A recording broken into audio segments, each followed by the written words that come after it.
Hello दोस्तों, आज का इंग्लिश वर्ड है क्रीक।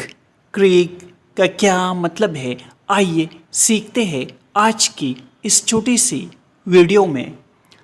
क्रीक का मतलब है चरचर या कुड़ करना।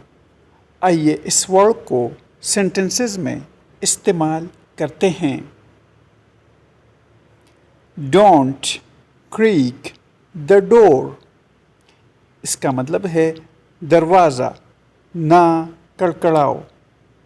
आई हेard a creak last night.